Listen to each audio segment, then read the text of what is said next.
நீங்க பாருங்க, இந்த கருத்தியல் ஆனது அரச வழிபாட்டிற்கு முன்னுரிமை அளிக்கும் கருத்துக்கு வழிவகுக்கிறது. அரச வழிபாடு என்பது பல்வேறு விடயங்களை குறிக்கிறது. முதலில் அரசு என்பது சமூகத்தில் உள்ள பூரண அதிகாரமிக்க ஒரு நிறுவனமாகும். அத்துடன் பிரஜைகள் அனைவரினதும் கடமை அரசுக்கு அடிபணிவதும் சரணடைவதும் ஆகும். அரசுக்கு அடிபணிவது மூலமாகவே பிரஜைகள் தமது சுதந்திரத்தை அனுபவிக்க முடியும். இரண்டாவதாக, பாசிச கருத்தியலானது பரிபூர்ணமான அதிகார நிலையினை பிரதிநிதித்துவப்படுத்துவதாக உள்ளது.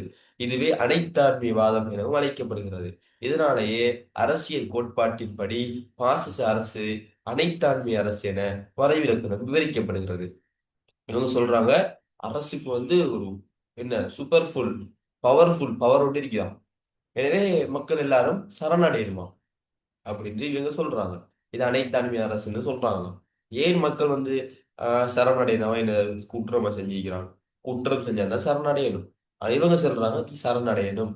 ஏன்? அரசு பவர்ஃபுல்லானால் நாங்க கடவுளை வழிபடுவோம். ஏன்? அவர் எங்களை படைச்சாரு. சரியா? எங்களை நான் வானத்திலிருந்து விழலையே. நான் எவ்வளவு சிஸ்டமாக, அழகாக, நேர்த்தியாக படைக்கப்பட்டிருக்கிறேன். இந்த வானங்கள் பூமிகள் எவ்வளவு அழகாக நேர்த்தியாக படைக்கப்பட்டிருக்குது. சரியா? மனுஷனுக்கு ஓடுற ரத்தம் இவ்வளவு அழகாக இருக்குது. வெளியில உள்ளுக்கு இருந்த ஓடுது, வெளியில நிக்குது. கண் எவ்வளவு பவர்ஃபுல்லா இருக்குது. இப்படி இறைவன் என்ன படைச்சிருக்கிறான். படைச்ச மட்டுமா? இன்னைக்கு சாப்பிடுறதுக்கு உணவு தாரான். உணவு என்ன? இந்த சோறு இதெல்லாம் மனுஷனா கிரியேட் பண்றான்? இல்லையே, இறைவன் தானே உருவாக்குறான். எனவே அவனுடைய சாப்பாடு தாரான். நாங்க வாழ்றதுக்கு மூச்சு காத்து சுவாசத்தை தாரான். அதே போல நீர் யாரு? மனுஷனை கண்டுபிடிக்கிறான். வானத்துல இருந்து இறக்குறது யாரு? அப்ப இறைவன் அதை இறக்கி எங்களுக்கு தாரான். சரியா? அப்ப இப்படியா எங்களுக்கு எங்களை படைச்சி எங்களை வாழ்றதுக்கு தேவையான அந்த எல்லாத்தையும் தாரதார நாங்க அவனுக்கு வழிபடுறோம். நாங்க அவனை வழிபட்டு கொண்டிருக்கிறோம். ஏன்? அவன் எங்களை படைச்சான். ஏன்? அவன் எங்களுக்கு நிறைய உதவிகள் செஞ்சு கொண்டிருக்கிறான். ஆனா ஏன் நாங்க அரசுக்கு வழிபடணும்? அதான் கேள்வி. அரசு எங்களுக்கு என்ன செஞ்சு? அரசு எங்களை படைச்ச? அரசு எங்களுக்கு உணவு தருது இல்ல. ஆனா இவங்கட அந்த சிந்தனை பாருங்க, இவ்வளவு பிழையான சிந்தனைன்னு சொல்லி. அப்ப இப்படி எங்கள்கிட்ட யாராவது சொன்னா நாங்க என்ன கேட்போமா? உங்கள்ட்ட நான் சொல்றேன், நீங்க இந்தியில இந்த கிளாஸுக்கு தான் வரணும், எந்த கிளாஸுக்கு போக கூடாதுன்னு சொன்னா நீங்க கேட்பீங்களா? அப்ப நான் தான் சொல்றது சரியா, பொருத்தமா? இல்ல. அது உங்களோட விருப்பம். ஆனா அவன் இந்த கருத்தை தான் சொல்றான். சரியா?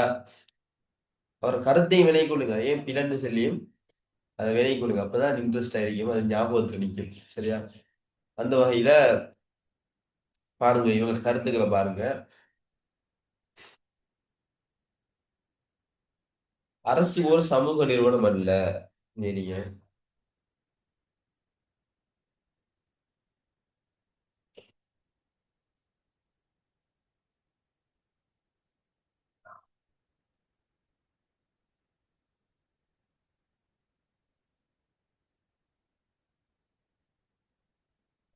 அரசு ஒரு சமூக நிறுவனம் அல்ல.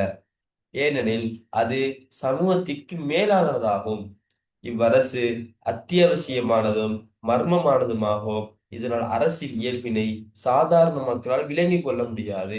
பாருங்க, சாமியார் பேசுற மாதிரி பேசுறார். அதாவது சரியா, அதாவது இந்த என்னது, அரசு ஒரு சமூக நிறுவனம் அல்ல, ஏனெனில் அது சமூகத்துக்கு மேலானதா இவ்வரசு. அதாவது சிலாக்கள் பாருங்க, இந்த மக்களை ஏமாத்துவாங்க தெரியுமா? மக்களை சிலவங்க ஏமாத்துவாங்க. நான் தான் கடவுள், அப்படி எனக்கு அந்த பவர் இருக்குது, இந்த பவர் இருக்குது, அதெல்லாம் அவங்களால விலகி கொள்ள இயலாது அப்படின்னு சொல்லி ஏமாத்துவாங்க. சிலாக்கள் வெங்கலத்திலையும் தான், எல்லா இடத்துலையும் தான். அப்படி ஏமாத்துறவங்க என்ன சொல்றது? அது சாதாரண மக்களால விளங்கிடாது, எங்களுக்கு தான் தெரியும். இப்படி மக்கள் எல்லாரையும் கட்டுப்பட வைக்கிறது. அப்ப அவன் கேள்வி கேட்பான். அப்ப அவனுக்கு விட சொல்றது விட இல்லை. எனவே சொல்ற அது உங்களோட விலை கொள்ளையராது, மக்களால் விலை கொள்ளையராது. அது அரசுக்கு ஒரு பவர் ஒன்று இருக்குது. சரி, இந்த பவரை யாரு தந்த? அதுல அவங்களுக்கு விலை கொள்ளையராது, அரசுக்கு ஒரு பவர் இருக்குது அப்படின்னு சொல்றாங்களா? அதான் இவங்க இருந்தாங்க. அதெல்லாம் நான் சொல்றாங்க பாருங்க. இது சமூகத்திலே இருக்கிற நிறுவனங்கள் இல்ல, சமூகத்துக்கு மேலானதான். சரியா? அப்படின்னா என்ன? அரசு வந்ததுக்கு போற சமூகம் வந்தா இல்ல. எல்லாருக்கும் தெரியும், பெஸ்ட்டுக்கு உருவான சமூகம், அதுக்கு பிறகு அரசு வந்துச்சு. அப்ப சமூகத்துல ஒரு நிறுவனம் தான் அரசு. சரியா? ஆனா இவங்க சொல்றாங்க அப்படி இல்ல, சமூகத்தை விட அரசு மேலானது. சரியா?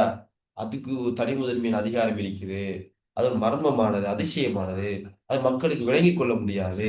இப்படி கருத்துக்களை முன் வச்சாங்க. ஓகே. அதுக்கு பேர் என்ன சொல்றாங்க? பாசிச அரசுக்கு நிலையானதாம். அதுக்கு ஆரம்பமும் இல்லையா, முடிவும் இல்லையா. சரியா? ஆரம்பமும் இல்லையா, முடிவும் இல்லையா. அப்ப அரசுக்கு வந்து ஆரம்பமும் இல்ல, முடிவும் இல்ல அப்படின்னு இவர் சொல்றாரு. பாசிசவாத அரசு அவர் தான் ஆரம்பிச்சு வச்சாருங்கிறத மறந்துட்டாரு. அப்புறம் அவர் சாவடாது முடிஞ்சிட்டுங்கிறது அவருக்கு தெரியாம போயிட்டு. பாருங்க, பாசிசத்தில் தனிநபர் விடுதலை என்பது அரசுக்கும் அரசு அதிகாரத்திற்கும் அடிபணிவதாகும். இதில் தனிநபர் மற்றும் சமூகம் கவனத்தில் கொள்ளப்படுவதில்லை. இங்க இவங்க என்ன சொல்றாங்க அப்படின்னா, ஆஹ், உங்களுக்கு தனிநபர் விடுதலை வேணும்னு சொன்னா, உங்களுக்கு உரிமை சுதந்திரம் வேணும்னா அதை நீங்க என்னை கட்டுப்படுத்த கிடைக்கும். நீங்க அரசுக்கு ஃபுல்லா கட்டுப்படுங்க. நான் சொல்றது எல்லாத்தையும் கேளுங்க. முழு சுதந்திரம் உரிமையை தருவோம். சரியா? இங்க தனிநபர் முக்கியமே இல்லை. தனிநபர் ஒருத்தருக்காக வேண்டி அவங்க பெருசா இதெல்லாம் செய்ய மாட்டாங்க. தனிநபர் அவங்களுக்கு முக்கியமே இல்லை. அவங்க நாடுதான் முக்கியம். அதுக்காக எத்தனை தனிநபர் அழிஞ்சாலும் சரி, கஷ்டப்பட்டாலும் சரி, உரிமை இழந்தாலும் சரி, சுதந்திரத்தை இழந்தாலும் சரி, அவங்களுக்கு கணக்கே இல்லை. ஏன்டா அவங்க அரசு பெரிய இதுன்னு சொல்லி கொண்டு இருக்கிறாங்க. பாசிச ஆட்சியாளன் சர்வாதிகாரி ஆவான். இப்ப பாசிச ஆட்சியாளன் எப்படி இருக்கணும்னு பேசுறாங்க. சரியா? அவன் சர்வாதிகாரி இருக்கணுமா, கட்டுப்படுத்தணும், எல்லாரையும் பயமுறுத்தி வச்சுக்கணும். அறிவுடைய நல்ல அறிவு இருக்கணுமா, பண்புடைய நல்ல பண்பாடு இருக்கணுமா. ம் நல்ல பண்பாடு இருக்கணும். இப்படி பேசுவானா? நல்ல பண்பாடு இருக்கணும். அப்படித்தான் கெட்ட கொள்கை வச்சுக்கிற எல்லாரும் இப்படித்தான் பேசுவாங்க. பேசும்போது தேன் மாதிரி இருக்கும். பாருங்க, பண்பு, மனிதாபிமானம், புத்தி, யுத்த பலம், வீரம், ராஜதந்திரம், தேசாபிமானம், இதெல்லாம் பரிபூரணமானவனாகத்தான் இந்த பாசி ஆட்சி அனுப்பிப்பானாம். இதனால் மக்கள் தலைவனுக்கு எல்லா வகையிலும் கட்டுப்பட வேண்டும். இதுவே நாயகர் வழிபாட்டை வெளிக்காட்டுகிறது. நாயகர் தலைவர், தலைவரை வழிபடணும். ஏன் தெரியுமா? அந்த தலைவர் அறிவு உள்ளவன், பண்புள்ளவன், மனிதாபிமானம் உள்ளவன், யுத்த பலம் உள்ளவன், வீரம் உள்ளவன், ராஜதந்திரம் உள்ளவன், தேசாபிமானம் உள்ளவன். இதனால கட்டுப்படுங்க. ஓகே, நீ சொல்ற ஒரு வாதத்துக்கு மக்கள் எல்லாரும் இதுக்கு தான் கட்டுப்படணும்னு வச்சுக்கொள்வோமே. அப்படி வச்சா இவங்க இப்படி இருந்தாங்களா? இருந்தாங்களா? அறிவுள்ளவனா இருந்தானா? இல்ல. உண்மையான அறிவு என்ன? உண்மையான அறிவு ஒழுக்கத்தை கொடுக்கும். உண்மையான அறிவு எது சரி, சரியான அறிவு. இப்ப உதாரணமா ஒருத்தருக்கு அணுகுண்டு தயாரிக்கிற இந்த அறிவு, அந்த அறிவு, இந்த அறிவு, தேவையில்லாத அறிவு எல்லாமே இருக்குது. சரியா? அப்ப அவனுக்கு அறிவாளியா? இல்ல, அவன் அறியாம இருக்கான். அறிவுன்னு சொன்னா சரியான அறிவு இருக்கணும். ஒரு மனுஷனை ஒரு மத்த மக்களை டிஸ்டர்ப் இல்லாம வாழ்றது ஒரு அறிவு தான். மத்த மக்களுக்கு டிஸ்டர்ப் கொடுக்காம வாழ்றது ஒரு அறிவு தான். மற்றவங்களோட ஒழுக்கமா நடந்து கொள்றதுக்கு ஏற்ற மாதிரி அவன் நடக்கிறது அறிவு தான். அவன் பணிவாக, அந்த உண்மையான அறிவு அவனை பணிவாக இருக்க வைக்கும். சரியா? உண்மையான அறிவு அவனுக்கு அழகான மௌனத்தை கொடுக்கும். உண்மையான அறிவு அவனுக்கு சந்தோஷத்தை, நிம்மதியை கொடுக்கும்.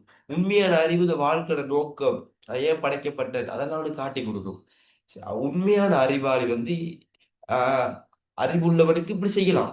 அவனை மதிக்கலாம், கட்டுப்படலாம், பிரச்சனை இல்லை. ஆனா இந்த ஹிட்லருக்கு, முசோலினி அறிவு இருந்துச்சா? அவனுக்கு அறிவு இல்லை. அது அவனோட செயற்பாடே காட்டி கொண்டிருக்குது. இத மக்கள், இவர்கிட்ட இந்த கூட்டு சரியா மக்கள் யோசிச்சிருந்தாலே அந்த டைம்ல இவங்களை ஆதரிச்சு மாட்டாங்க. சரியா? நீ சொல்ற அறிவுள்ளவனுக்கு கட்டுப்பட சொல்லி உனக்கு அறிவில்லையேன்னு கேட்டிருப்பாங்க.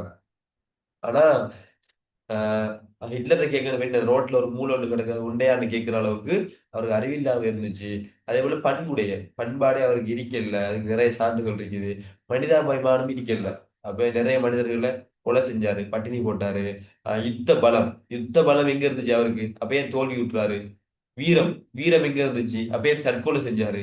ராஜதந்திரம் எங்க இருந்துச்சு? சும்மா எல்லா நாடை சண்டைக்கு இருந்து யுத்தத்தை செஞ்சு அதுக்கு ஒரு நாடே இல்லாம ஆக்கினாரு. தேசாபிமானம் ஒன்றுமே இல்லை. அப்ப ஓகே, இது இருந்தா கட்டுப்படுற, ஓகே. இது இல்ல தானே உனக்கு. எனவே கட்டுப்பட்டு வேற இல்லை, கட்டுப்பட தேவையில்லை. ஆனா அவங்களோட தியரி சொல்லுது இப்படித்தான் தலைவன் இருக்கிறான். அப்படி இல்லாத நீங்க நம்புங்க, இருக்கிற மாதிரி நம்புங்க. சரியா? எனவே எல்லாரும் எங்களுக்கு கட்டுப்படணும், எங்களை வழிபடணும் அப்படின்னு சொல்ற ஒரு வளமை இவங்கள்ட்ட இருந்துச்சு. அதே போல பாருங்க, நாட்டின் ஊடகங்கள் நாயகர் வழிபாட்டை வெளிப்படுத்த வேண்டும் அப்படின்னு என்னையா ஊடகங்கள் எல்லாரும் காலையில இருந்து மாலை வரைக்கும் நியூஸ் சேனல்ல திறந்து என்ன சொல்லணும்? ஹிட்லர் நல்லவர், புனிதமானவர், அவர் போல ஒரு ஆளே இல்லை, அவர் அங்க கொலை கொடுத்தாரு, இங்க கொலை கொடுத்தாரு அப்படின்னு சொல்லிக்கொண்டே இருக்கணும். அவர் நாயகரை வழிபட்டு கொண்டே இருக்கணும். ஹிட்லர் ஒருத்தரை கொண்டாண்டு சென்றாலும் என்ன சொல்லணும் தெரியுமா? ஹிட்லர் வந்து யாரை கொல்றல நல்ல மனுஷன், தங்கமான மனுஷன் அப்படிதான் சொல்லணும். அப்படி ஊடகங்களும் கூட நாயகர் வழிபாட்டை தான் வழிபடணும் அப்படிலாம் சொன்னாங்க. சரியா? அந்த வகையில கடைசியா பாருங்க, பாசிச அரசு ஆயுத பலத்தை முழுமையாக நம்பும். இவ்வரசுக்கு அரசு தவிர வேறு எந்த நோக்கம் கிடையாது. அதாவது அரசு அரசுக்காக வேறு கொள்கையுடையது. இவ்வாறு பாசிச அரசு மாதிரி முசோலினி மற்றும் ஹிட்லர் மறைவு உலகை விட்டு நீங்கி விட்டது. பாருங்க, அவங்க சொன்னாங்க என்ன, அதுக்கு ஆரம்பம் இல்லையா முடிவும் இல்லையா. ஆனா அவங்க ரெண்டு பேரும் மரணத்தோட அது முடிந்து அவங்களுடைய போயிட்டுது. சரியா? நம்ம இவங்க சொல்றாங்க அரசுக்கு நோக்கம் வந்து மக்கள் நல்லா வச்சுக்கொள்ளணும், சந்தோஷமா வச்சுக்கொள்ளணும். அந்த இந்த சோசியலிசவாதி சொல்ற மாதிரி இந்த வர்க்கங்கள் இல்லாம அப்படி எல்லாம் இல்லை. அரசு நோக்கம் அரசு நல்லா இருக்கணும். அரசு நல்லா இருக்கணும். ஜெர்மன்டா அது உலக பெரிய ஆளா இருக்கணும். அப்படிதான் இவங்களோட இதுல இருந்துச்சு. சரியா? சரி. பாசிசவாதம் வழங்கிட்டா? டவுட் இருக்குதா?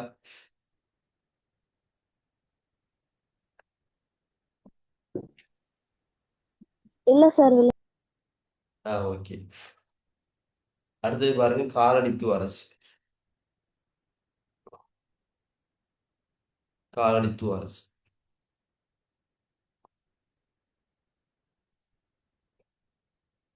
உலகில் நடைமுறையில் இருந்த மற்றுமோர் அரசு மாதிரியாக காலனித்துவ அரசு மாதிரியும் விளங்குகிறது.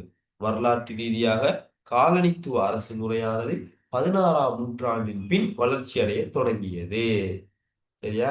இந்த உலகில் நடைமுறையில் இருந்த மற்றும் ஒரு அரசு மாதிரி இது எப்ப 16ஆம் நூற்றாண்டு பின் தான் கொஞ்சம் வளர்ச்சி அடைய தொடங்குதாம். அது என்னங்கிற விஷயத்தை பார்ப்போம்.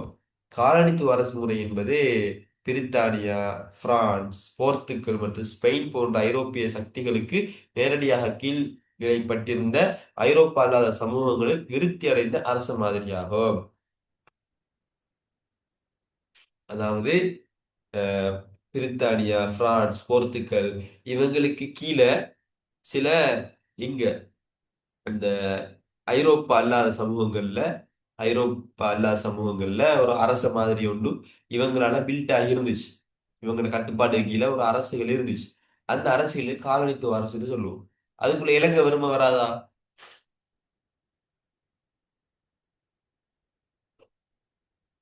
காலனித்துவ அரசு இலங்கை வருமா வராதா? வரும் சார். சரி. பெஸ்ட்டுக்கு இலங்கை யாரு காலனித்துவம் செஞ்சாங்க?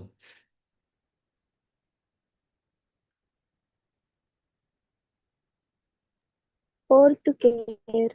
ரெண்டாவது? ஒல்லாந்தர். மூன்றாவது? அப்புறம் பிரித்தானியர். ஓகே. அ- இலங்கைக்கு ஆ ஓகே. இலங்கையில் கூட இது 16ஆம் நூற்றாண்டின் பின்னரே வளர்ச்சி அடைந்தது. இக்கால பகுதி போர்த்துகேயர் மற்றும் ஒல்லாந்தர் ஆகியோர் இலங்கையின் கரையோர மாவட்டங்களை தமது கட்டுப்பாட்டின் கீழ் கொண்டு ஆட்சி செய்தனர்.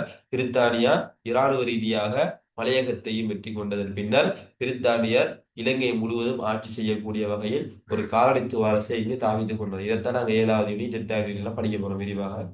சரி. இத்தகைய காலனித்துவத்திற்கு உட்பட்ட அரசுகளில் காலனித்துவத்திற்கு உட்பட்ட முன்னர் பொதுவாக பின் இரண்டு வகையான அரச மாதிரி நடைமுறையில் இருந்துள்ளன. சரியா?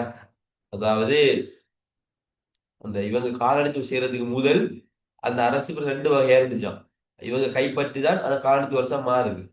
இப்ப இலங்கையில காலனித்துவ அரசு வாரத்துக்கு முதல்ல எப்படி இருந்துச்சு? யார் ஆட்சி செஞ்சு கொண்டு இருந்தாங்க? மன்னராட்சி முறை. மன்னர் ஆட்சி. இலங்கையில கடைசி மன்னர் யாரு?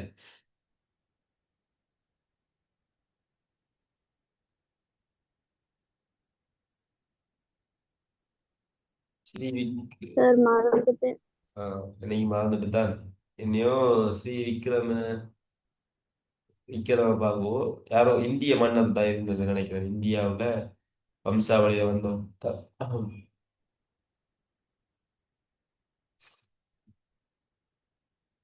சரி. அப்படி இவங்க எங்களை நாடுகளை காலனித்துவம் பண்றதுக்கு முதல் இப்ப இலங்கை, இந்தியா போன்ற நாடுகள்லாம் அவங்க காலனித்துவம் பண்ணினாங்க. அப்படி பண்றதுக்கு முதல் அது ஏதோ ஒரு அரசு வகையில இருந்திருக்கின்றாரு. நான் ஏற்கனவே படிச்ச மாதிரி அதுல சில நாடுகள் கோத்திர அரசுகளாக இருந்திருக்குது. இன்னும் சில நாடுகள் நிலமானி அரசுகளாக இருந்திருக்குது. இப்படி நிலமானி அரசுகளாக இருந்தது அந்த மண்டராட்சி, அந்த நிலமானி அரசுகளாக இருந்தது இந்தியா, இந்தோனேசியா, இலங்கை ஒரு ஆசிய நாடுகளை பொறுத்தவரை அங்கு காலனித்துவ ஆட்சி முறை தோன்றுவதற்கு முன்னர் நிலப்பிரபுத்துவத்தை அடிப்படையாக கொண்ட முடியாட்சியுடைய பல்வேறு வடிவங்கள் இருந்தன. அதை நான் படிச்சோம், எங்களுக்கு தெரியாது, இலங்கை வரலாறு தெரியும். கோத்திர அரசுகளை பொறுத்தவரைக்கும் ஆப்பிரிக்க லத்தீன் அமெரிக்க நாடுகள்ல காலனித்துவத்திற்கு முந்தைய அரசுகள் பெரும்பாலும் கோத்திர அரசுகளா இருந்துச்சு. எங்க கோத்திர அரசுல என்னன்னு தெரியும் தானே, அதனால ரோமலா சொல்றேன். இந்த ஆப்பிரிக்க லத்தீன் அமெரிக்க நாடுகள்ல இப்படி கோத்திர அரசுகள் காணப்பட்டிருக்குது. இவங்க என்ன செய்யறாங்கன்னா இப்ப உள்ளுக்கு போறாங்க. எப்படி? காலனித்துவ அரசுகள் இராணுவ வெற்றியினால் நிறுவப்பட்ட ஒரு அரச வடிவமாக காணப்படுகிறது. எனவே இந்த பிரித்தானியர் ஒல்லாந்தர் எல்லாம் உள்ள போய் ராணுவங்களை வச்சு அடிச்சு மிரட்டி கட்டுப்படுத்தி அவங்க அந்த நாட்டை கைப்பற்றுறாங்க. அப்ப அந்த நாடுகள் எல்லாமே காலனித்துவ அரசுகளாக மாறுது. இப்ப அது கோத்திர அரசும் இல்ல, அது முடியாட்சி அரசும் இல்ல, அது இப்ப காலனித்துவ அரசாக மாறுது. ஆகையால் அரசானது உயர்ந்தபட்சமாக இராணுவமயப்படுத்தப்பட்டு இருந்தன. இராணுவமயப்படுத்தப்பட்டு ஃபுல்லா சுத்தி ராணுவங்கள் தான் நிற்கும். அங்க போகல இங்க போகல, ராணுவத்தை வச்சுதான் ஃபுல்லா கண்ட்ரோல் பண்ணுவாங்க. அரசானது இராணுவ மற்றும் சிவில் அதிகாரங்களை கொண்டிருந்த ஆளுநர் அல்லது வைஸ்ராய் என்பவரால் இயக்கப்பட்டது. காலனித்துவ அரசுகளின் ஆட்சியாளர்கள் உள்நாட்டு மக்களுக்கு பொறுப்பு கூற வேண்டியவர்கள் அல்ல. அவர்கள் காலனியா திக்கத்தை ஏற்படுத்திய நாடுகளுடைய ஆட்சியாளர்கள் பொறுப்பு கூற வேண்டும். அதாவது தேசாதிபதி தெரியுமா உனக்கு?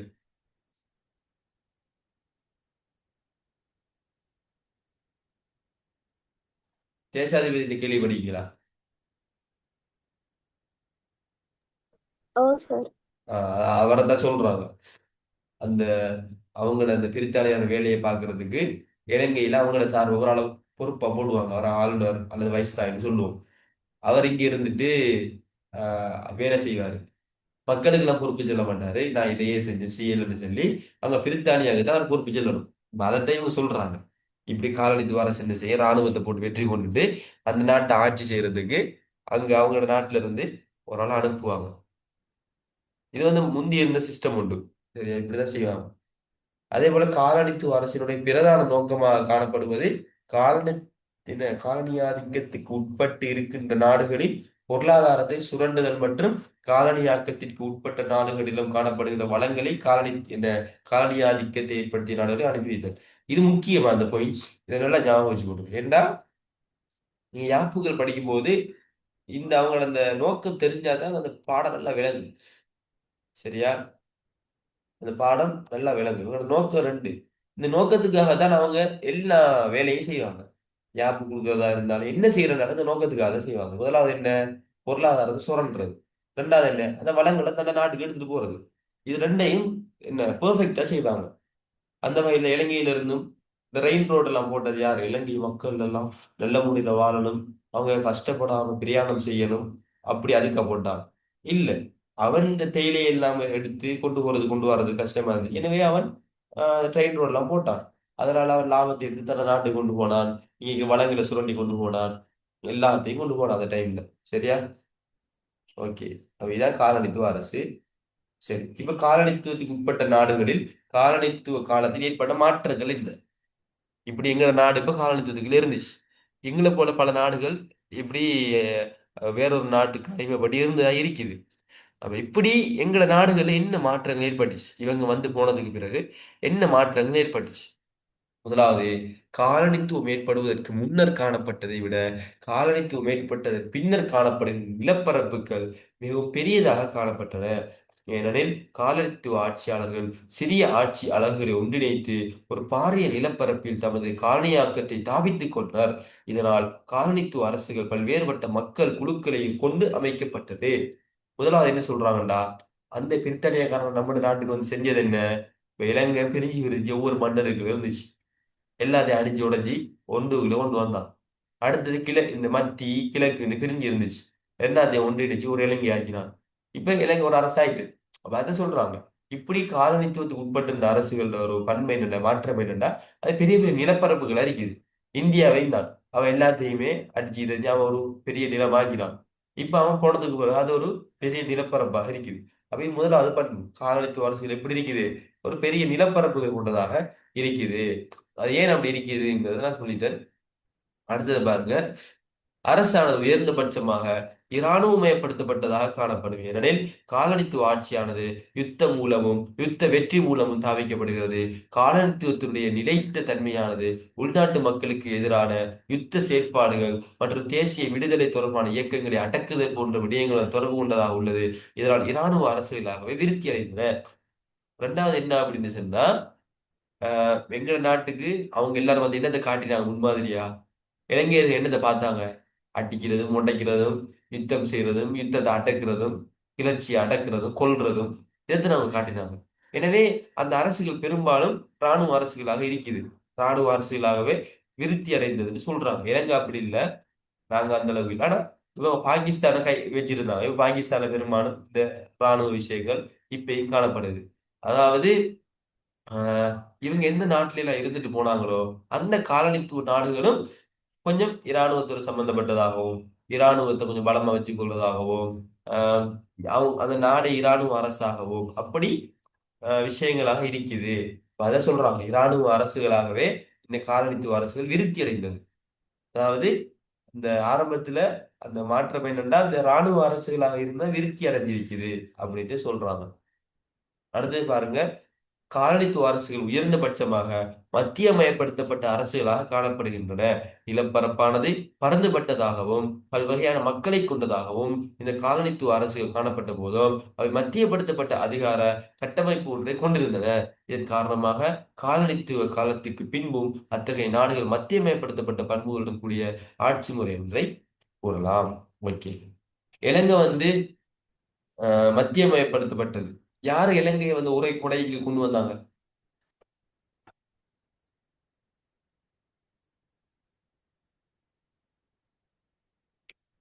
இலங்கையை யார் ஒரே குடைக்கு கொண்டு வந்தாங்க?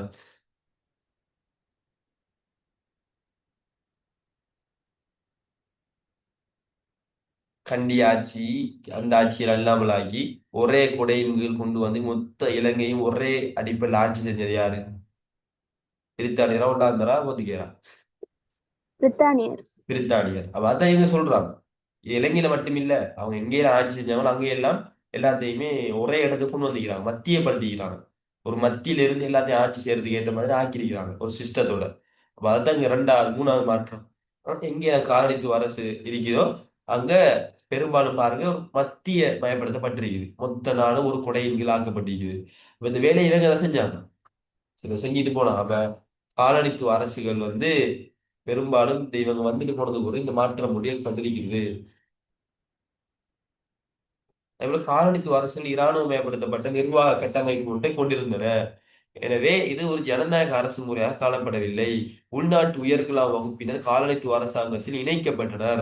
ஆயினும் அவர்கள் உள்நாட்டு மக்களின் பிரதிநிதிகள் அரசாங்கத்தில் இடம்பெறவில்லை.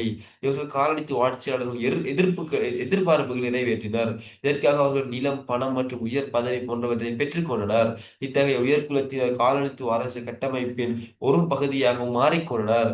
இத்தகைய வகுப்பினது பிரதான குறிக்கோளாக காணப்படுவது காலனித்துவ ஆட்சியாளருக்கு வரி சேகரிப்பது காலனித்துவ வந்து உதவும். நீங்க இந்த லிங்கா படம் பாத்தீங்களா? இல்ல சார். ஓகே. எங்க இஸ்லாத்திலையும் படம் பார்க்க கூடாதுதான், திரைப்படம் பார்க்க கூடாது. அது நான் முந்தி காலங்கள்ல பார்த்திருக்கிறேன். முந்தி காலங்கள்ல திரைப்படம் தெரியா எனக்கு மார்க்கத்தை பத்தி. எனவே அதுல எந்த படம் எல்லாம் பார்த்தீங்க அதுல இருந்து இதெல்லாம் வரும். அந்த காலனித்துவ ஆட்சி ஆட்சி செய்யறது, அதுக்கு அது இந்தியாவை என்ன செய்வாங்கன்னா அந்த பிரித்தானியர் வந்து ஆட்சி செய்வாங்க. செய்யும்போது அதில் இருக்கிற சில இந்திய ஆட்கள், அது பெரிய பெரிய ஆட்கள், அவன் என்ன செய்வான், வேலைக்கு வச்சுக்குவான். அவங்க அவனுக்கு தான் சப்போர்ட் பண்ணுவான், நாட்டுக்கு சப்போர்ட் பண்ண மாட்டா. அப்படிலாம் அதுல இருக்குது. இப்ப பாக்குறல படம், நான் முந்தி பாத்திக்கிறேன். ஆஹ் உண்மையிலேயே படம் பார்க்காம நீங்க இருக்கிறீங்க, நீங்க பார்க்கறது தெரியாத, பார்க்காம இருக்கிறது நல்ல நல்ல பழக்கம். என்ன சொன்னா எங்களை விரும்பிய விரும்பாமலோ நாங்கள் சைக்காலஜியில் படிப்போம். ஹிப்னோடைஸ்ட் அப்படின்னு ஒன்று படிப்போம். எங்களை எங்களை வந்து ஹிப்னோடைஸ் பண்ற, மயக்கிற. சரியா? நீங்க கடைக்கு போய் என்ன கேட்பீங்க? சிக்னல் ஒன்று தாங்கன்னு கேட்பீங்க. சிக்னலுங்கிறது என்ன, அது ஒரு கம்பெனி. ஆனா நீங்க க்ளோ கார்டு சிக்னல் தாங்கன்னு கேட்பீங்க. அந்த வார்த்தையை கொஞ்சம் நல்லா யோசிச்சு பாருங்க. க்ளோ கார்டுங்கிறது அது ஒரு வேற கம்பெனி, சிக்னல்ங்கிறது வேற கம்பெனி. நாங்க எப்படி கேட்கிறோம்? க்ளோ கார்டு சிக்னல் தாங்க கேட்கிறோம். ஏன்? அது அட்வர்டைஸ்மெண்ட் நான் தொடர்ந்து சிக்னலை போட்டு காட்டி காட்டி அந்த டூத் பேஸ்ட்டுக்கு நாங்கள் சிக்னல் சொல்லி பழகிட்டோம். இதே போல திரைப்படங்கள் எங்களை நாங்க விரும்பிய விரும்பாமல் எங்களை ஹிப்னோடைஸ் பண்ணுது. அது அடிக்கடி என்னத்தை சொல்றான் திரும்ப திரும்ப. ஆ திரும்ப திரும்ப அவன் சொல்றதெல்லாம் இந்த சமூகத்துல போதைப் பொருளையும் ஆ, தவறான சில காதல்களையும் அப்படி இப்படித்தான் அவன் அதை ப்ரோமோட் பண்றான். எனவே இப்ப நாங்க பாக்குறோம்ல மார்க்கெட்டிங் தடை. ஆனா ஒரு காலத்துல பார்த்திருந்தேன். அதுலதான் இந்த சம்பவம் இருக்கு. இந்த பொய்ஸ்ல என்ன சொல்ல வராங்கன்னு சொன்னா, இந்த காலனித்துவ அரசுகள் என்ன செய்யும்? காலனித்துவ அரசுகள் ஒரு நாட்டை கைப்பற்றினா ராணுவத்தை கொண்டவங்கள தான் வச்சு கொள்ளும். தோக்க காட்டி, கண்ணை காட்டி, போலீஸை இந்த அவனோட ராணுவ படைகளை காட்டி ஒரு கொண்டோல்ல வச்சு கொள்வாங்க. அதுக்கு வேலை செய்யறதுக்கு சில அந்த நாட்டார்கள் எடுப்பாங்க. எடுத்தாலும் அந்த நாட்டுல உயர் குலத்துல இருக்கிறவங்க பெரிய பெரிய ஆட்களை, பணக்கார ஆட்களை எடுத்து இவங்க போடுவாங்க. அந்த ஆட்களும் கூட இந்த பிரித்தாளர்களுக்கு தான் சப்போர்ட் இருந்தாங்க. ஏன்னா அவன் நல்லா கொடுக்குறான் சம்பளம் இதெல்லாம் நல்லா அனுபவிக்க கொடுக்குறான். ஏன்னா அவனுக்கு தான் சப்போர்ட் இருந்தாங்க. நம்ம இலங்கை நாட்டிலேயுமே இலங்கை மக்களுக்கு வந்து நல்லதை இதை செஞ்சு கொடுக்கணுமே அப்படின்னு போராட மாட்டாங்க. சரியா? அப்ப அதைத்தான் இந்த இதுல சொல்றாங்க. அப்ப இந்த பொய்ஸ்ல சொல்றாங்க. அதாவது இந்த காலனித்துவ அரசு அந்த வெளிநாடுகள் வந்து காலனித்துவம் செய்யும் போது அந்த நாட்டை ராணுவம் ரீதியாக கட்டுப்படுத்துவாங்க. அந்த நாட்டை ஆள்றதுக்கு உயர்குலா வகுப்புல பயன்படுத்துவாங்க. அந்த உயர்குலா வகுப்பினர் அந்த காலனித்துவ அரசு செஞ்சவங்கள்ட்ட சப்போர்ட் அளிப்பாங்க. இதெல்லாம் வந்து நிலம் பணத்தெல்லாம் கொடுப்பாங்க. இப்படி அவங்க அந்த எதிரிக்கும் பண்பிரிக்கும் அப்படின்ட்டு சொல்றாங்க. சரியா? ஓகே. காலனித்துவ அரசு அவ்வளவுதான். விளங்கிட்டாலே எது விளங்கப்படுத்தணுமா? விளங்கிட்டு சார். ஓகே. நீ இது படிப்பீங்க தானே? அந்த என்ன 7ஆம் யூனிட்லாம் அதுல உங்களுக்கு நல்லா விளங்கிடும். இதை பெருசா படிக்க தேவையில்லை. பின்காலனித்துவ அரசு. பின்காலனித்துவ அரசு ஒன்றும் இல்லை. அஹ் இப்பயும் எங்க நாடு வந்து சுதந்திரம் அடைஞ்சிட்டு தான். ஆனா இப்பயும் நாங்க ஒரு வகையான காலனித்துவத்துக்குள்ளதான் இருக்கிறோம். அதை ஒத்துக்கொள்றீங்களா நீங்க? ஏதோ வெளிநாடுகள கட்டுப்பாட்டு கீழே தான் நாங்க இருக்கிறோம்.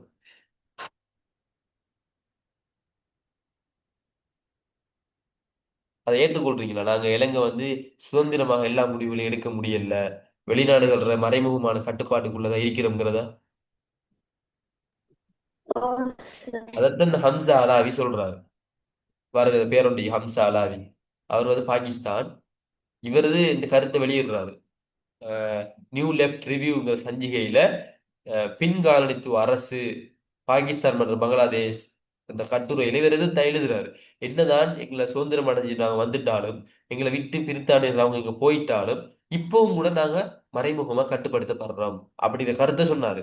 இலங்கையில பாருங்க வந்து இப்ப புது கல்வி சீர்திருத்தத்தை கொண்டு வந்திருக்கிறாங்க. தெரியுமா உங்களுக்கு? கல்வி சிஸ்டம்ல மாறப்போகுது. ஓ சார். இது வந்து இவங்க யாரோ கடன் வாங்கினியா? எம்டிஎஃப்ஓ யாரோ சார் சொன்னார் கடன் வாங்கியிருக்கிறாங்க. இலங்கையாருக்கு முந்தி போட்டா பையன் வாங்கியிருக்கிறாங்க. அதுக்கு பிறகு ரணில் அந்த அவன் கடன் கொடுக்கலையே சொல்லிக்கிறான் இதை கட்டணும்னு சொல்லி ரணில் அந்த காசு எடுத்து வேற ஒரு வேலைக்கு செலவழிச்சிட்டாரு.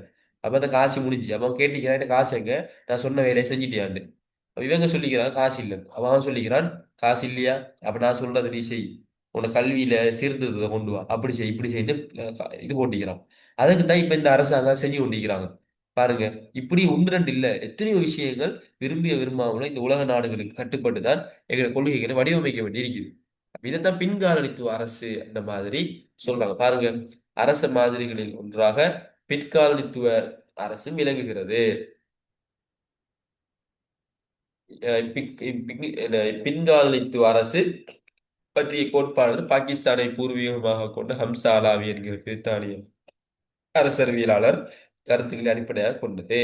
இவர் தனது கோட்பாட்டினை 1972 வெளியான the Left Review the New Left Review சஞ்சிகை வெளியான பின் காலனித்துவ சமூகத்தில் அரசு அதாவது அந்த அந்த என்ன கட்டுரைன்னு சொன்னா பின் காலனித்துவ சமூகத்தில் அரசு பாகிஸ்தான் மற்றும் பங்களாதேஷ்ங்கிற கட்டுரையில தான் இது எழுதுறாரு.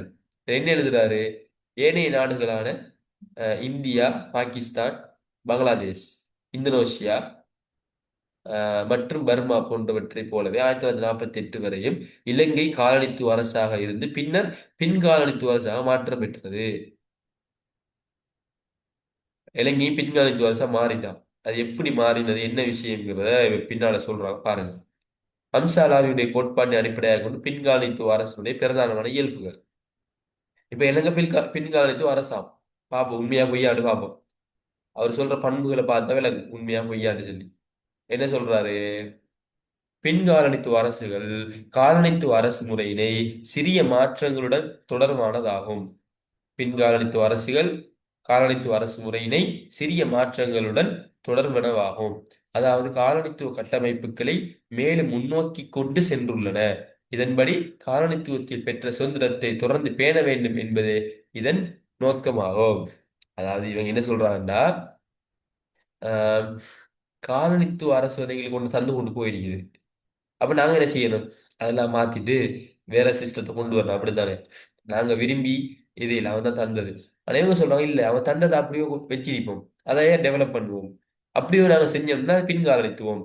பாருங்க, பல காலனித்துவ சமூகங்களில் சுதந்திரத்திற்கு பல காலனித்துவ அரசுகளில் சுதந்திரத்திற்கு பிறகு கூட ஜனநாயகப்படுத்தல் ஜனநாயக படுத்தல் செயல்முறையானது பூர்ணப்படுத்தப்படவில்லை. அதாவது இராணுவ புரட்சியின் மூலமாக சிவில் அரசாங்கங்களை மாற்றி அமைக்கின்ற முயற்சிகள் அத்தகைய நாடுகளில் தொடர்வதை காண முடிவதாக உள்ளது. ஆயினும் இந்தியா, இலங்கை போன்ற நாடுகளில் அத்தகைய நிலை ஏற்படுவது இல்லை என்பது குறிப்பிடத்தக்கதாகும். சரியா? அதாவது என்ன சொல்றாங்க அப்படின்னு சொன்னா, இப்ப பின்காலனித்துவ சமூகங்கள்ல, அதாவது காலனித்துவ அரசு ஒரு நாடு எங்களை காலனித்துவம் பண்ணிட்டு போயிட்டான். இப்ப நாங்க பின்காலனித்துவ அரசாக இருக்கிறோம். இது இலங்கை, இந்தியா, பாகிஸ்தான் இப்படி இந்த நாடுகள்ல அவன் போனதுக்கு பிறகு இந்த ஜனநாயகம் பூரணப்படல அப்படின்ற கருத்தை சொல்றாங்க. ஃபுல் ஜனநாயகம் எங்கள்கிட்ட இல்லை. ஏன்னு சொன்னா இப்பவும் கூட ராணுவ புரட்சி அடிக்கடி ஏற்பட்டு இந்த அரசாங்கம் மாறுறதும் சண்டை பிடிக்கிறதும் இதெல்லாம் தொடர்ந்து கொண்டிருக்குது ஒரு பண்பு சொல்றாங்க. இலங்கை, இந்தியா விதிவிலக்கு அங்க இது இல்லையா. மற்றும்படி இந்த எங்கேயெல்லாம் இந்த வேற நாடுகள் இன்னொரு நாட்டை ஆக்கிரமிச்சு காலனித்துவம் செஞ்சாங்களோ அந்த நாடுகளில இந்த பண்பு இருக்குதாம். அடிக்கடி ராணுவ புரட்சி நடக்கிறது, மாத்துறதும் குத்துறதும். சரியா? இப்படி ஒரு நிலைமை இருக்குதாம். அப்படி சொல்றாங்க. இந்த பின்காலனித்துவ நாடுகள்ல இது ஒரு பண்பா இருக்குது. பாருங்க, பாகிஸ்தான்ல ஆட்சி நடக்கும், பிறகு ராணுவம் டக்குன்னு என்ன செய்யும்? ஆட்சியை கைப்பற்றும். ஆப்கானிஸ்தானை பாருங்க, ஆட்சி நடந்து கொண்டு இருந்துச்சு, திரும்ப அந்த ராணுவம் ஆட்சியை பிடிச்சு கொண்டிருக்கிறாங்க. அப்ப இப்படி அந்த நிறைய எப்படி நடக்குது. இதுக்கெல்லாம் காரணம் இந்த பின்காலனித்துவ அரசு. இது ஒரு பண்பு. ஏன்னா காலனித்துவ அரசு எங்களை காலனி செஞ்சுட்டு போனதுக்கு பிறகுதான் இப்படி ஒரு நிலைமை ஏற்பட்டு கொண்டிருக்குது அப்படின்னு சொல்றாங்க. அடுத்தது, பின்காலித்துவ அரசு முறையின் பிறிதொரு முக்கியமான பண்பு பலமான இராணுவ நிர்வாக கட்டமைப்பானது அரச நிர்வாகத்தின் மையமாக காணப்படுகிறது. சரியா? அரச நிர்வாகத்துல மையமாக இராணுவ கட்டமைப்பு இருக்குமா. இது காலனித்துவ அரசின் முக்கியமான பண்பாகும். சுதந்திரம் பெற்றவை கூட இந்த முறையினை மாற்றிவிடவில்லை. இராணுவ நிர்வாக கட்டமைப்புகள் சிவிலியன்களுடைய அரசியல் நிறுவனங்கள் மற்றும் அரசியல் கட்சிகளை விட மிக பலம் வாய்ந்தது போல காணப்படுகிறது. என்ன சொல்றாங்கன்னா நான் சொல்லியிருந்தேன், காலனித்துவ அரசுன்னு சொன்னா அவன் வந்து ஒரு சிஸ்டத்தோட இலங்கையில வச்சு போட்டு போயிருக்கிறான். அதான் காலனித்துவ அரசுல நாங்க இருந்த காலத்துல ஒரு பல சிஸ்டங்களை ஏற்படுத்தினான். ஆனா அவன் போனதுக்கு பிறகு அதே சிஸ்டத்தை நாங்க பிடிச்சு கொண்டிருக்கிறோம் இல்லையா. அதே முறையில தான் நாங்க இப்பவும் இருக்கிறோம். நாங்க இப்ப சேர்னு கூப்பிடுறோம். இதெல்லாம் யார் சிஸ்டம்? அவன்கிட்ட சிஸ்டம் தான். இப்ப நாங்க போதைப் பொருளை வந்து கடையில விற்கிறாங்க, சாராயங்களாம். இது யார சிஸ்டம்? அவன் உருவாக்கின சிஸ்டம். அழகுராணி போட்டிகள் நடக்குது. அப்ப இப்படி அந்த இலங்கையில வந்து இருக்கிற அந்த சிஸ்டம் ஒன்று இருக்குது, அந்த ஆட்சி சிஸ்டம், பாராளுமன்றம், ஆளுங்கட்சி, எதிர்க்கட்சி, இதெல்லாம் அவங்களோட சிஸ்டம் தான். அவங்க போனதுக்கு பிறகு நாங்க அதை மாத்தாம வச்சு கொண்டிருக்கிறோம். எப்படி இலங்கை, இந்தியாவை தவிர மற்ற நாடுகள்ல அவங்க இருக்கக்குள்ள என்ன சிஸ்டம் கொண்டு இருந்துச்சு? ராணுவ சிஸ்டமே இருந்துச்சு. ராணுவத்தை வச்சுதான் எல்லாரையும் கட்டுப்படுத்தி அடக்கி வச்சு கொண்டு இருந்தான். இப்ப அவனுகள் போயிட்டானுங்க. இப்ப எல்லாம் பின்காலனித்துவ அரசா மாறிட்டு. பின்காலனித்துவ அரசுண்டா அந்த காலனித்துவ பண்புகள் இவன் இப்பயும் வச்சு கொண்டிருக்கிறான். சரியா? இப்பயும் வச்சு கொண்டிருக்கிறாங்க. பெரும்பாலான நாடுகள்ல இப்படி பலமான ஒரு இராணுவம் இருக்குது. இருந்து எப்படி பிரித்தானியா வேற நாட்டுக்கார அந்த நாட்டை அடக்கி வச்சு கொண்டிருந்தானோ அதே மாதிரி இப்ப அந்த உள்ளூர் மக்கள் ஒரு இராணுவத்தை வச்சு கொண்டு எல்லாரையும் அடக்கி கொண்டிருக்கிறாங்க. அந்த பண்பு இன்னும் மாறல என்ற ஒரு கருத்தை முன்வைக்கிறாங்க. பாகிஸ்தான் போன்ற நாடுகள்ல அப்படித்தான். இது உள்ளுக்கு இருக்கிற சின்ன சின்ன நிறுவனங்களை விடவும் சிவில் நிறுவனங்களை விடவும் இந்த இராணுவ கட்டமைப்பு தான் பலமாக இருக்குது. பாருங்க, அவனுகள் காலனித்துவம் செஞ்சு போனதுக்கு பிறகு கூட இது மாறல. எனவேதான் இது பின்காலனித்துவ அரசு என்கிற கருத்தை அவங்க சொல்றாங்க. அந்த வகையில பலமிக்க இராணுவ மற்றும் நிர்வாக நிறுவனங்கள் சிவில் அரசியல் நிறுவனங்கள் மீது தமது ஆதிக்கத்தை செலுத்துவது பின்காலனித்துவ சமூகத்தில் ஜனநாயக மயப்படுத்தும் செயற்பாட்டுக்கு பாரிய தடையாக உள்ளது. சரியா? ஜனநாயகம் என்ன? மக்கள் என்ன செய்வாங்கன்னா தங்கள் மூலமா ஆட்சி செய்வாங்க. இதான் ஜனநாயகம். ஆனா அந்த பின்காலத்து நாடுகள்ல இந்த ராணுவ கட்டமைப்பு இருந்து எல்லாத்துலயும் மூக்கு நுழைச்சிட்டு தலையிட்டுட்டு நீ இப்படித்தான் இருக்கணும் அப்படித்தான் இருக்கணும்னு சொல்லி சொல்லியிருக்கிறாங்களாம். இது ஜனநாயக தடையா இருக்குதாம். இது பின்காலனித்துவம். அவன் எங்களை ஆட்சி செஞ்சுட்டு போனதுக்கு பிறகுதான் இப்படி நடந்திருக்கிறான். எனவே இது பின்காலனித்துவம் அப்படின்ற கருத்தை சொல்றாங்க. கடைசியாக இவ்வாறு பின்காலனித்துவ அரச மாதிரி தொடர்பாக ஹம்சா அலாமி அவர்கள் முன்வைக்கப்பட்ட கருத்துக்கள் மூன்றாம் உலக நாடுகள் தொடர்பாக அரசியல் ஆய்வினை மேற்கொள்வதில் பிரதான உசாத்துணையாக அமைந்துள்ளது. ஓகே, இதோட நான் கிளாஸ் முடிச்சு கொள்வோம். ஆஹ் பின்காலனித்துவ அரசு விளங்கிட்டா அப்படின்னா ஒண்ணும் இல்ல. காலனித்துவ அரசுனா என்னன்னு தெரிஞ்சா இது ஓகே. அவங்க எங்களை காலனித்துவம் மட்டும் போயிட்டாங்க. போனதுக்கு பிறகும் நாங்க அவங்களோட இதை வச்சு கொண்டிருக்கிறோம். அவங்களோட சிஸ்டத்தை வச்சு கொண்டிருக்கிறோம். அது நல்லதோ கெட்டதோ வச்சு கொண்டிருக்கிறோம். இதான் பின் காலனித்துவ அரசு. மறைமுகமா அவங்களுக்கு கட்டுப்பட்டு கொண்டிருக்கிறோம் இப்படிலாம் சொல்றாங்க. இது விளங்கிட்டா? ஓ சார் விளங்கிட்டேன். ஓகே, அப்ப அடுத்த கிளாஸ்ல நவதாராள அரசு படிக்கணும்.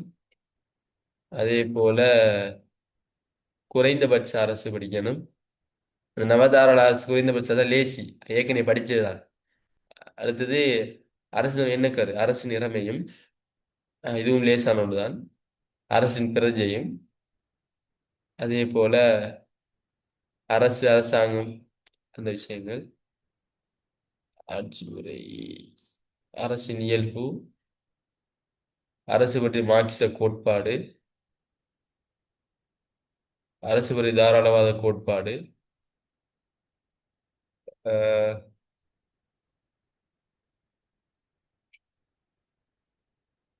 பெண்ணியல்வாத கோட்பாடு, அரசியல். இந்த கொஞ்சம் தலைப்பு தான் இருக்குது. நினைக்கிறேன் அடுத்த கிழமை முடிஞ்சிடும் நினைக்கிறேன். இன்ஷா அல்லாஹ். ஓகே, கிளாஸை முடிச்சு கொண்டோம். Thank you sir. ஓகே, கிளாஸை முடிச்சு. தேங்க்யூ.